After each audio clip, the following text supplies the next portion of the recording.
And so let's move to the next segment, the last segment for this podcast, the preview of KKR versus RR, or rather RR versus KKR, because Rajasthan के supposedly Guwahati में home ground में होने वाला है match, जो कि उनका actually में होम ग्राउंड तो नहीं है, बट हाँ बना दिया गया है. एंड सो होम एडवांटेज तो बहुत ज़्यादा मैटर करेगी नहीं, to be very honest. And so directly jumping into the first segment, the pitch and the conditions. देखो यहाँ पे जो पिच पंजाब वाले मैचों में देखने को मिली थी, राजस्थान पंजाब वाले मैच में जो कि राजस्थान हारी थी, it was a shocker for me. मुझे समझ में ही नहीं आ रहा कि क्यों वहाँ का पिच क्यूरेटर एक ऐसी पिच जो कि मतलब वो जिनको याद नहीं है, मैंने उस पॉडकास्ट में भी कहा था जब रिव्यू करा था मैं कि ऑस्ट्रेलिया और इंडिया का भी T20 हुआ था वर्ल्ड कप हारने के बाद वहाँ पर, जिसमें ऋतुराज गायकवाड़ ने 120 कुछ रन मारे थे, एंड फिर मैक्सवेल ने भी वो 100 मार के चेस कर दिया था. इतना हाई स्कोरिंग ग्राउंड था वो, एकदम से ऐसा चेंज हो गया, इतनी चेंज कर दी पिच. तो क्लियरली इसमें BCCI का हाथ भी होगा, आई एम श्योर. एंड मैं थोड़ा सरप्राइज था कि क्यों कराया ऐसे. प्लस RR का ये नेचुरल होम ग्राउंड तो है भी नहीं, तो पता नहीं उनको कितना ही से मिलेगा डिसाइड करने में. This could be a big disadvantage for RR as well, because अगर ये पिच वैसी ही बनाई जाती है जैसे लास्ट मैच में थी, आई थिंक आप KKR को बहुत बड़ा हेल्प कर रहे हो. अभी जिस फॉर्म में उनके स्पिनर्स हैं भाई, वो खा जाएंगे लिटरली, एंड RR वैसे भी स्ट्रगल कर रही है. तो आई एक्सपेक्ट फ्रॉम RR कि वो एक डिसेंट पिच बनवाए, जो कि once again around 200, not extremely high scoring कि KKR आपको बैट आउट ही कर दे गेम से, बट नॉट सो स्लो कि KKR ने स्पिनर्स को पूरा ग्राउंड बना के सजा के दे दो भाई कि आओ अब हमें एक्सप्लॉइट कर लो. वो तो I think recipe for disaster हो जाएगी, स्पेशली अगर KKR जो है पहले बॉलिंग कर रही है तो. So I think pitch should be on the safer side if Rajasthan Royals get a chance to have a say in making the pitch. उस लॉजिक से ले लो, चाहे पिच खराब भी निकले चाहे अच्छी भी निकले फॉर बैटिंग, कैसे ही पिच निकले, चाहे वो इंडिया ऑस्ट्रेलिया वाले मैच जैसी पिच निकले, चाहे वो अभी पंजाब और राजस्थान वाले जो मैच है वैसे निकले, दो एक्सट्रीम से पिचेस हैं. Regardless you would want to chase first. And let me very honest, KKR first से नीचे फिनिश कर ही नहीं सकती है. क्या प्रिविलेज पोजीशन पे हम लोग कि ये मैच हार जाएंगे, अब बाकी मैचेस का जो रिजल्ट आना आ जाए, लेकिन हम 1 से नीचे गिरने ही नहीं वाले, हम 1 पर ही फिनिश करेंगे. पहली बार हो रहा है बाय द वे KKR के साथ ही हिस्ट्री में. तो KKR के लिए तो घंटा मैटर नहीं करता ये match from the point of view of results. एक तरीके से मैटर करेगा, वो हम डिस्कस करेंगे अभी. बट RR के लिए ये बहुत इंपॉर्टेंट मैच है, बिकॉज अगर वो जीतेंगे इस मैच को तो कन्फर्म्ड है कि वो टॉप 2 में आने वाले हैं, और अगर हारेंगे तो फिर वो भगवान भरोसे हैं कि चेन्नई का मैच का क्या रिजल्ट रहता है, SRH के मैच का क्या रिजल्ट रहता है. द गुड पार्ट इज कि सारे मैचेस इस मैच के शुरू होने से पहले हो चुके होंगे, तो राजस्थान को एक क्लियर पिक्चर मिली होगी कि उन्हें एक्जैक्टली करना क्या है. But the net run rate does not matter right now. उन्हें सिर्फ ये मैच जीतना सिर्फ एक ऑब्जेक्टिव है. And I think forget the strengths, forget the weaknesses in such A situation जहाँ पे आपको पता रहना चाहिए कि आपको कितने रन चेस करने हैं. It is always better when it is a do or die game for the top 2 spot. It is always better to know, to be able to predict कि आपको कहाँ आपका एंड पॉइंट क्या है. आप पहले बैटिंग कर रहे हो और chasing a blind target, it is never safe. तो मेंटली सिक्योरिटी वाला फैक्टर आ जाता है चेस करते वक्त ऐसे मैचेस में. एंड आई थिंक टॉस जीत कर चेस करना चाहिए. KKR के लिए तो मैं कहूँगा टॉस जीत कर जो मुश्किल चीज़ है ना करना, वो कर लो, बेस्ट है. या फिर ज़्यादा चेस करने में भी प्रॉब्लम नहीं है, बिकॉज अब वैसे भी टॉस हार के पहले बैटिंग ही करते आ रहे हो आजकल, तो चेस भी कर लो for a change. I think KKR के लिए तो टॉस बिल्कुल मैटर नहीं करता. RR के लिए टॉस जीत के चेस करना बहुत ज़रूरी है. ठीक है, moving to the next segment which is the head to head record. This rivalry, this gets as close as possible. इससे ज़्यादा क्लोज हो ही नहीं सकता, बिकॉज लिटरली 50-50% रिकॉर्ड है. 29 गेम्स हुए इन दोनों टीम्स के बीच में. 14 बार KKR जीती है, 14 बार राजस्थान जीती है. एक मैच नो रिजल्ट पे था. सो बहुत ही ज़्यादा इक्वल राइवलरी रही है. इनफैक्ट कोई डिफ्रेंसिएशन पॉइंट ही नहीं है, एकदम 50% रिकॉर्ड है. अगर मैं लास्ट के 10 मैचेस की बात करूँ इन दोनों टीम्स के बीच की, रीसेंट हिस्ट्री पे जाया जाए, तो भी 5 बार KKR जीती है, 5 बार राजस्थान जीती है, एकदम नेक टू नेक है. It is only when we come to the last 5 matches, जो सबसे 5 रीसेंट मैचेस हुए हैं, उसमें से 3 बार राजस्थान जीती है और 2 बार KKR जीती है, इंक्लूडिंग द वन जो अभी यहाँ पे इस सीजन के स्टार्टिंग में हुआ था जब बटलर ने वो मैच जिता दिया था. तो वो इन 3 मैचेस में से जो विक्ट्री हुई है राजस्थान की इंक्लूडेड है. रीसेंट हिस्ट्री में जाके एक मैच का फेवर मिलता है राजस्थान को, वरना पिछले 10 मैचेस की बात कर लो, पूरा हिस्टोरिकली IPL की बात कर लो, एकदम 50% रिकॉर्ड है दोनों टीम्स का एक दूसरे के अगेंस्ट. बहुत क्लोज राइवलरी है, बट एक जो I would say neutralising factor है वो ये कि इस ग्राउंड पे इन दोनों टीम्स ने आज तक कभी नहीं खेला है. तो it could provide metaphorically as a fresh ground for both the teams to create some history. And so moving to the third segment कि यार इन दोनों टीम्स का प्लेइंग 11 क्या होनी चाहिए एग्जैक्टली. ये कॉम्बिनेशन पर्टिकुलरली बहुत मैटर करेगा राजस्थान के लिए. इनफैक्ट केकेआर के लिए भी ये सबसे इंपॉर्टेंट सेगमेंट होने वाला है. This is where this game matters. जो ये सेगमेंट है, हार जीत मैटर नहीं करती केकेआर के लिए. So starting with Rajasthan first being the home team, I think यहाँ पे मजबूरी के चलते हुए इनको जायसवाल एंड कैडमोर से ओपनिंग करानी पड़ेगी. बटलर क्योंकि नहीं होने वाले हैं, वो जा चुके हैं. नंबर 3 पे सैमसन आएंगे, उसके बाद पराग, फिर ध्रुव जुरेल, फिर पॉवेल आ जाएंगे. नंबर 7 पे अश्विन आएंगे. Then we'll have 4 bowlers, Boult, Avesh, Sandeep and चहल. ठीक है. अब इम्पैक्ट प्लेयर में या तो आप डोनोवन फेरेरा को ला सकते हो या फिर नांदेड़ बर्गर को ला सकते हो. क्या स्ट्रैटेजी होनी चाहिए अब डिस्कस करते हैं. बहुत पॉसिबिलिटीज है राजस्थान के लिए. इस पार्ट को ध्यान से सुनना. सबसे पहले जो इम्पैक्ट प्लेयर है, once again it will depend on toss. अगर राजस्थान पहले बैटिंग कर रही है, don't announce Donovan Ferreira right away. Try to bat with the available batsman in the team. फिर जरूरत पड़ती है तो बुला लेना फेरेरा को by substituting some batsman that has already gotten out. अगर नहीं पड़ती ज़रूरत तो you will thankfully have an extra bowler in Nandre burger, जो कि हमेशा से अब तो आई थिंक सबको इस चीज़ स्ट्रैटेजी समझ में आने लग गई है. तो बेस्ट स्ट्रैटेजी होती है यूज़ करना. अगर पहले बैटिंग आती है, don't announce the impact player. Second point, देखो I expect Jaiswal to take more responsibility in this game. This, although they have already qualified, this is a do or die game for the top 2 spot. And I genuinely believe अगर आज का match भी नहीं जीतेंगे ये लोग, आज मतलब जब भी होगा संडे को, तो ये कोई बड़ी बात नहीं कि ये एलिमिनेटर में बाहर भी हो जाए. कोई बड़ी बात नहीं है, क्योंकि कैडमोर से आप आते ही एक्सपेक्ट नहीं कर सकते एक्सप्लोजिवली टेक ऑफ करना एंड पूरे आईपीएल को चौंका देना. जब बटलर नहीं कर रहा था इतने टाइम से, तो भी जायसवाल अटैकिंगली खेल रहा था. बट बटलर के साथ चांस तो था कि वो कभी भी फट सकता है. यहाँ पे तो प्रोबेबिलिटी और कम है. And I think this calls for a time जहाँ पे जायसवाल को थोड़ी रिस्पॉन्सिबिलिटी लेनी पड़ेगी. Let that role be played by Cadmore, जो कि ऑल आउट अग्रेसिव वाला होता है कि पागलों को तरह मारते रहो. Ask Jaiswal to take more responsibility. This indirectly will also be very good for Jaiswal also. वो शायद उसको वो थोड़ा इंसेंटिव दे और टाइम स्पेंड करने का पिच पे, फिर एक लंबी इनिंग्स खेलने का. I think this should be the strategy in the power play. Take that responsibility of playing super aggressive off the shoulders of अपना Jaiswal. Give it to Cadmore. बोलो भाई तू रिस्क ले, तू नया बंदा है अभी, उसको पूरा खेलने दो, उसका खेलना इंपॉर्टेंट है. वरना हर मैच की कहानी बनी है राजस्थान के पहले पावर प्ले के अंदर ही एक ना एक ओपनर अच्छा खेलता आउट हो जाता है और एक तो बिना बॉल ही खेला आउट हो जाता है. 1-2 बॉल खेले तुरंत आउट. कितना प्रेशर आप ऐड करोगे मिडिल ऑर्डर पे बार बार, जब क्योंकि मिडिल ऑर्डर में इतनी डेप्थ है भी नहीं. तो आई थिंक जायसवाल को रिस्पॉन्सिबिलिटी लेने का टाइम आ चुका है. सेकंड पॉइंट विच इज़ कि नांदेड़ बर्गर को अगर सेकंड इनिंग्स में आपको चांस मिलता है, लाना ज़रूरी क्यों है. आप सिर्फ 5 बॉलर से मैचेस नहीं जीत सकते सारे. मैं थक गया था बोल बोल के, ये फाइनली चीज़ दिखनी शुरू हो रही है. आई एम पर्सनली ग्लैड कि ये चीज़ लोगों को समझ में आने लग गई है. एंड बात पता है क्या है, आप चाहते in principle in an ideal world तो डोनोवन फेरेरा एंड पॉवेल दोनों को अनाउंस कर सकते थे प्लेइंग 11 में. नांदेड़ बर्गर को ना करते, even if you were batting first. वो तब जब आप as a 6th bowler Powell और फेरेरा को डेवलप कर देते कि ये मिल के जो है बॉलिंग करा सकते हैं. अब पूरी सीजन हार्डली कोई बॉलिंग कराई पॉवेल से, फेरेरा तो चलो इतना खेला ही नहीं है. तो अब वही चीज़ आपको बाइट बैक करने के लिए आने वाली है. और यही प्रॉब्लम रही है राजस्थान के साथ. They stick to just 5 bowlers, they stick to just 7 batsman. बहुत ही रिजिड माइंडसेट है. वो जब तक काम कर रहा था वो इसलिए कर रहा था बिकॉज इंडिविजुअल क्वालिटी अलग लेवल की है. वो कब तक बचाएगी. लॉ ऑफ एवरेजेस कैचअप करना शुरू कर देते हैं इन अ टूर्नामेंट जहाँ पे 14 लीग स्टेज के मैचेस होते हैं. That is the point of having so many league games, कि जो लक वाला फैक्टर है, जो लॉ ऑफ एवरेजेस वाला फैक्टर है, वो नेचर के थ्रू इवन आउट हो जाए over a period of time. Nobody can have an extended good run if they are just lucky. Not saying कि ऐसा लकी रही है, बट वो इंडिविजुअल क्वालिटी हर मैच में नहीं निकल के आएगी. तो वो एक मजबूरी है यहाँ पे. And lastly I think this should be the last chance for Donovan Ferreira as well, because ऐसा नहीं है कि वो टीम का पार्ट स्टार्टिंग से रहें कि अभी निकाल नहीं सकते. बड़ी इजीली रिप्लेसेबल हैं. शुभम दुबे आ जाएंगे. इस मैच में नहीं चलते, go back to Shubham Dubey for the playoffs. More trusted, more reliable.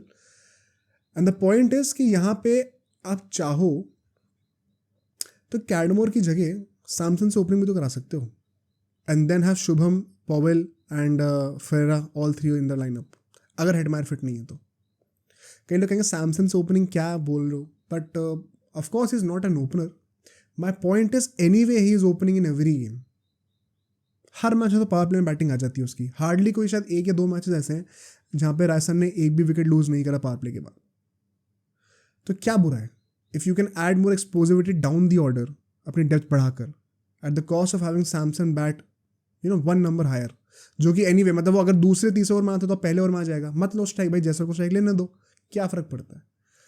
This could be thought of. Point वही है कि बस अब आप गोइंग इनटू द प्लेऑफ्स अब इतना बड़ा स्ट्रेटेजिक चेंज आप करना चाहते हो, which is why I think Buttler का जो कमी है वो बहुत महसूस होगी इनको, वो थोड़ा सा कॉम्बिनेशन का ऑफ कर दिया इन लोगों ने। But regardless now moving to KKR, क्या लाइनअप इनकी होनी चाहिए। ज़्यादा चेंजेस नहीं है बट बहुत क्रूशल वन है। नारायण ओपनिंग करेंगे किसके साथ, गुरबाज के साथ, ठीक है। गुरबाज क्यों होंगे अभी एक्सप्लेन करता हूँ आपको। गुरबाज ओपनिंग करेंगे, फिर नीतीश राणा, श्रेयस अय्यर, वेंकटेश अय्यर, रिंकू, रसल, रमनदीप। ये हमारे बैट्समैन हो गए सारे नंबर 8 तक, कोई चेंज नहीं होगा इनमें, बताऊंगा क्यों। बॉलिंग में भी स्टार्क, हर्षित वैभव एंड एम्पायर player Varun Chakravarthy, no changes at all. सिर्फ गुरबाज एक चेंज होने वाला है।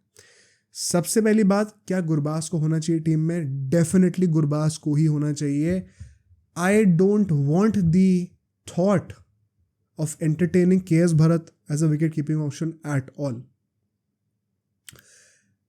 जो भी बंदा आएगा एज अ विकेट कीपर उसको एक्सप्लोजिवली खेलना ही पड़ेगा, एंड दोनों मोस्टली अब द ऑर्डर ही बैट करना प्रेफर करते हैं, क्योंकि एक्सप्लोजिवली नहीं खेलोगे तो नारायण सॉइल का जो टेम्पलेट है वो एकदम वो पर्पस ही डिफीट हो गया फिर KKR का, जो उनकी स्ट्रेंथ रही है। तो आपको कैसा खेलना है वो तो डिफाइंड है, अब उस रोल के लिए बेस्ट सूटर कौन है आपको वो देखना है। प्रोसेस उल्टा नहीं है कि सूटर को देख लिया उसके हिसाब से रोल डिफाइन करा, ना रोल पहले से डिफाइंड है, उसके हिसाब से बेस्ट सूटर कौन है, गुरबाज है। डेफिनेटली गुरबाज है। प्लस जो लोग कुछ लोग कहते हैं ना कि KS भरत को खिला के एक्स्ट्रा फॉरेन प्लेयर को यूज़ कर सकते हो रथरफोर्ड टाइप के, मेरा सवाल आपसे ये है कहाँ यूज़ करोगे? मान गए बात, कहाँ यूज़ करोगे? मिडिल ऑर्डर से कौन हटने वाला है खुद बता दो। नीतीश राणा नहीं हटेगा, गंभीर नहीं हटाएगा उसको, वेंकटेश अय्यर तो हटने ही नहीं वाला, तुम खुद ही बोले तो नहीं हटना चाहिए। श्रेयस अय्यर कैप्टन है, रिंकू रसल को हटाना चाहिए ही नहीं, तो क्या रमनदीप को हटाओगे? उसने गलत क्या करा? तो no you see what I mean here कि रथरफोर्ड को लाने का पॉइंट भी क्या है, किसको हटाओगे? तो any way I would have a better batting option up top the order, जो कि आउट हो भी जाए बट टाइम वेस्ट नहीं करेगा। Plus we have a lot of batting depth, we can afford that, कोई प्रॉब्लम नहीं है। I would have Gurbaz for sure, ठीक है, नो क्वेश्चन आस्क्ड देयर, कोई डाउट ही नहीं है मेरे दिमाग में। सेकेंड पॉइंट कि क्यों चेंजेस नहीं हो रहे हैं, बहुत सिंपल रीज़न है, don't try to fix what is not broken. ये मैंने लास्ट टाइम भी कहा था, जब विनिंग रिदम होती है ना एक टीम की, सबसे बड़ा जो आप क्राइम कर सकते हो वो उसको तोड़ना होता है। Never ever tinker with a winning team, and एक गंभीर की सबसे बड़ी फिलॉसफी खुद रही है, चाहे तो जाके सारे सीजन्स को स्टडी कर लेना गंभीर कप्तानी के अंदर, ठीक है। दूसरी बात, ऑलरेडी आपको 8 दिन का रेस्ट मिल गया है। सैटरडे को था आई थिंक, लास्ट सैटरडे को मैच, अब संडे को हो रहा है। बीच में GT का मैच था मंडे को, वो हुआ ही नहीं। तो वो जो लोगों का सोचना था कि यार शायद ओवरलोड ना हो जाए, बहुत ज़्यादा जल्दी मैचेस हो रहे हैं, तो वो वाला इशू भी गया। अब तो 8 दिन का रेस्ट हो गया है। आई थिंक इससे ज़्यादा रेस्ट दे दोगे तो फिर सीधा प्लेऑफ्स में एक्सपेक्ट करना 12-13 दिन के बाद खेलना, वो भी अनफेयर है। This is the right time to have all the A-team players playing in this game. And the third strategic point here is, जो कि मैंने लास्ट टाइम में कहा था GT वाले मैच के लिए, although वो हुआ नहीं, which is कि आप playing 11 सेम रख रहे हो बट लोगों का लेवल ऑफ कॉन्ट्रीब्यूशन चेंज कर रहे हो। इससे मेरा क्या मतलब है, इस मैच में हार या जीत मैटर करती नहीं है, आपको फिर भी फर्स्ट पे ही रहना है। ऐसा भी नहीं कि सेकंड पे गिर जाओगे, फर्स्ट पे ही रहोगे, हारे तो भी। तो ऐसे में आई थिंक जो प्लेयर्स आपके आउट ऑफ फॉर्म हैं फर्स्ट टीम से, प्लेइंग 11 से, उनको ज़्यादा चांस दो इस मैच में। Let them come to the forefront. Starc से पूरे 4 ओवर कराओ, वैभव से पूरे 4 ओवर कराओ, बैटिंग में रिंकू से ऊपर बैटिंग करा दो, नीतीश राणा जो कि अभी अभी आया उससे बैटिंग करने दो, गुरबाज अभी अभी आया उसको बैटिंग करने दो। आइडियली श्रेयस और रसल का भी थोड़ा सा ऊपर नीचे रहता है, but at least they have been in touch all this while. So give these guys preference, let them face some deliveries, let them get the feel of the pitch and the ball hitting their bats before the playoffs begin. That is the best strategy that KKR could adopt without compromising on their playing 11. Players अभी भी सारे first team वाली खेलेंगे, but contribution बदल जाएगा. That should be the key here. It does not matter if you lose. Trust me, it does not matter. But contribution matter करेगा. So मुश्किल दिन पे क्या पूरी टीम साथ में मिलके खेल सकती है? KKR की सबसे बड़ी स्ट्रेंथ वही रही है इस सीजन. वो मेंटेन करके चलना है, और उसके लिए टीम के कुछ हिस्से जो कि थोड़ा पीछे चल रहे हैं उनको भी साथ में लेके चलना है. ये मैच उसके लिए बहुत बड़ी लग्जरी है ये, कि आप एक मैच हाथ में रख के भी फर्स्ट से नीचे आ ही नहीं सकते. कितने लोगों को मिलती है, कितनी ऑफन मिलती है. We should make use of this. So moving to the next segment which is the key battles. यहाँ पे सबसे पहला की बैटल होगा गुरबाज और बोल्ट का. For simple reason, Gurbaz being the guy जो कि पहला मैच खेलेंगे सीजन का, Boult being the guy who has a habit of taking wickets in the first over itself. सबसे टफ चैलेंज पहले मैच में गुरबाज को मिलने वाला है. इससे बढ़िया टेस्ट हो नहीं सकता था. Nice way to get use to pressure situations against the very best bowlers. KKR के पॉइंट ऑफ व्यू से देखा जाए तो सारे की बैटल्स का सिग्निफिकेंस इंडिविजुअल लेवल पे ही होगा. टीम के जीतना हारना एज ए सेड मैटर करता नहीं है, and this is as good as it gets. Next की battle is going to be Nitish Rana versus Chahal. Once again Nitish Rana to gain confidence. क्या वो चहल के अगेंस्ट अपने वीकनेस को एक्सपोज करके लालच के चक्कर में आउट हो जाएंगे, या फिर रिस्पॉन्सिबली खेल के विद द टर्न शॉट्स मार के एक लंबी पारी खेल सकते हैं. Great chance to come back in form to dominate once again a great bowler like Chahal. बहुत बड़ा कॉन्फिडेंस बूस्टर होगा ये. सोचने वाली बात है. Could decide the tempo of the game in the middle overs. Next point जो कि हमारा होना चाहिए, that is going to be Russell the batsman versus Avesh Khan the bowler. Avesh Khan, we have seen how he has consistently bowled a lot of overs in the death phase कहता हूँ मैं. And वहाँ पे Russell की batting अगर आएगी, he is the guy who has been exceptionally clutch with the ball this season, but batting में कहीं ना कहीं थोड़ा पीछे रहा है इस साल. Best time to regain form against a good bowler in the death overs. If he can dominate Avesh Khan, not only will KKR finish with a good target, but going into the playoffs, if we happen to play Rajasthan again, a great motivator कि हम death overs में भी अच्छे run मार सकते हैं. One of the best bowling lineups के अगेंस्ट बहुत बड़ा फैक्टर होगा. Next, Sanju Samson versus Varun Chakravarthy. I am still not sure कि वो रिकॉर्ड अभी तक इंटैक्ट है कि नहीं है, बट अपेरेंटली सैमसन एक भी बस स्पिनर्स पे आउट नहीं हुआ है IPL में. एंड वरुण चक्रवर्ती पिछले 3-4 मैचेस से लगातार पहले ओवर में विकेट देता आ रहा है. हमें बहुत मज़ा आएगा अगर सैमसन और वरुण चक्रवर्ती आमने सामने आते हैं कि कौन जीतता है. बहुत मज़ा आएगा देखने में. प्लस विद बटलर गॉन थोड़े सा भी रिस्पॉन्सिबिलिटी ज़्यादा है सैमसन पे, प्रेशर भी ज़्यादा as a captain because 4 match लगातार हार चुके हैं. तो I think this is going to be amazing. Next is going to be Riyan Parag versus Russell, now the bowler. Simply because apart from Samson, who has been the most reliable batsman, Riyan Parag, who has been that bowler जो कि 10वें over में आके KKR को पहले over में wicket दे देता है, रसल. अगर रियान पराग को जल्दी आउट कर देते हैं, डोनोवन फरेरा, रोमन पॉवल जैसे out of form foreign players जल्दी एक्सपोज होंगे. वंस अगेन रिमाइंडिंग SRH कह रहा हूँ, RR, how they needed batting depth so badly, how they should have invested more in the allrounders. Russell के पास golden opportunity है. And lastly, Jaiswal versus Narayan. I am sure Narayan को हो सकता है ये लोग पावर प्ले में ट्राई करें, and if Jaiswal chooses to play more responsibly, would be very interesting to see how he tackles Sunil Narine. क्योंकि सुनील नारायण को अगर आप टैकल नहीं करोगे तो वो एक एंड से रन्स तो चोक करता रहेगा ही रहेगा. वो प्रेशर एक वे या तो विकेट लेके या तो रन रोक के, वन वे और अनदर प्रेशर बनाता ही रहेगा. जायसवाल कौन सा अप्रोच अडॉप्ट करता है पावर प्ले के अंदर, स्पेशली अगर दूसरे से विकेट गिर गए हो बाय द वे, तो बहुत इंटरेस्टिंग होने वाला है. Will play a crucial role in the start of the game. And so moving to the last segment which is the predictions.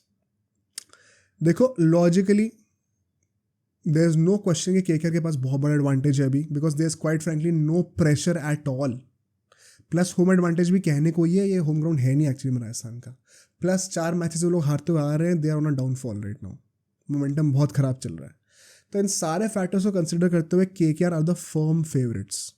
What might help Rajasthan is KKR might get a bit complacent for one game, अपने efforts को minimise करेंगे, saving themselves for the playoffs.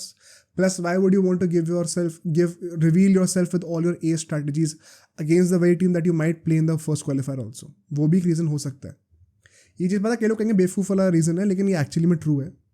In fact Ravi Shastri ने बताया था धोनी खुद इस चीज़ में believe करता था. It is always good to lose against the opponent that you are going to face in the finals in the group stage if it is happening just before it. ये कई बार इंडिया ने भी कर रखा है ये चीज़ एशिया कप में. I am not saying कि ऑन पर्पस करते हैं of course, but there is some correlation. Sri Lanka against बहुत बार करा इंडिया ने ऐसा एशिया कप्स में. And so if you end up winning without playing at your 100% effort, if you are revealing all your top tier strategies, जैसे कि मैंने भी कहा कि they would ideally KKR should give more opportunities to the players who have been out of form. तो naturally आपकी ए strategy तो यूज़ होगी भी नहीं. इस इंटेंट से खेलना प्लस आरआर के लिए डू और डाई है. अगर वो जीतेंगे तो कंफर्म टॉप 2 है, हारेंगे तो मोस्ट लाइकली बाहर है टॉप 2 से. And bottling top 2 after staying at number 1 for 2/3 of the tournament, it is absolutely criminal. One of the biggest bottle jobs period. कोई भी राजस्थान रॉयल्स का फैन डिनाई नहीं करेगा इस बात को. तो राजस्थान के पास ना ही सिर्फ टॉप 2 बट उनकी खुद की इज्जत भी लगी हुई है भाई लाइन पे. बहुत बड़ी बात है ये. That might just give them the edge. मुझे लगता है कि वो फैक्टर, मेंटल फैक्टर ही मोटिवेटर की तरह काम करेगा बहुत बड़ा. That could be the biggest factor why RR could win this game. But logically KKR का भी वो कॉम्पिटिशन में नहीं है. लास्ट टाइम पे it was in fact I think in favour of Rajasthan जब लास्ट टाइम मैच हुआ था. तो इस वक्त चीज़ें बहुत डिफरेंट हैं.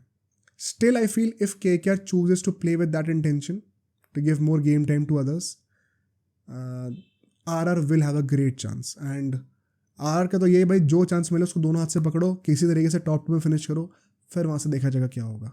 So let's see what should be the result. अब सोचो अगर ये क्लिप इतनी बढ़िया थी तो पूरा का पूरा पॉडकास्ट कितना बढ़िया होगा. तो अगर आपको इसी क्लिप का पूरा पॉडकास्ट देखना है तो यहाँ पे क्लिक करिए, और अगर आपको ऐसे ही और क्लिप्स बिंज वॉच करनी है तो यहाँ पे क्लिक करिए.